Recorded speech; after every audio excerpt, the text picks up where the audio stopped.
Hello and welcome to KLM Institute. Today's big story. India is now poised to sharply cut its oil imports from Russia after fresh Western sanctions have shaken global energy markets. This major shift could change the way India buys crude oil and may even affect prices at petrol pumps in the coming weeks. After the United States announced new sanctions on major Russian oil companies, Rosneft and Lukoil, Indian refiners have started reviewing their oil contracts. According to Reuters, India has been buying about 1.7 million barrels of Russian oil every day this year, making Russia India's biggest oil supplier. But now, Indian companies like Reliance Industries and several state-run refiners are preparing to reduce or even pause these purchases.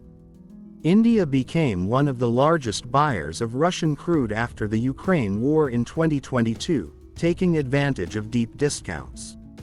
More than 35 countries around the world buy oil from Russia, including China, Turkey, and some African nations. But most Western countries stopped after sanctions began. Now the question is, will India completely stop buying from Russia? Sources say it's unlikely to fall to zero immediately, but there will be a sharp decline in the coming months as Indian refiners and banks become more cautious about U.S. secondary sanctions. The U.S. has given companies until late November to wind up deals with sanctioned Russian suppliers. So what happens next for India's oil prices? Experts believe cutting Russian oil could push import costs slightly higher, maybe by 2 to 3%, since Russian barrels were cheaper. That could mean petrol and diesel prices in India may rise a little if global crude prices go up.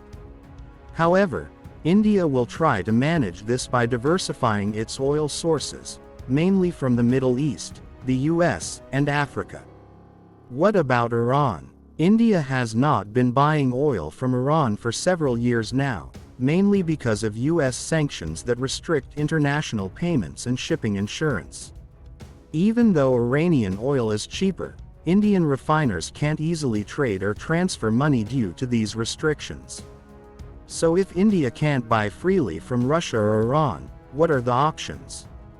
India and other countries are now looking more to Saudi Arabia, Iraq, the UAE, and the United States. Some Asian countries are also increasing their purchases from Brazil and Guyana.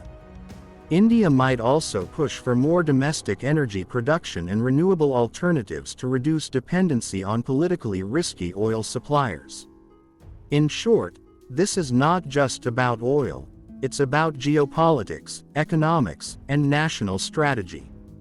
India needs to balance between keeping energy affordable and maintaining its diplomatic relations with both Russia and the West.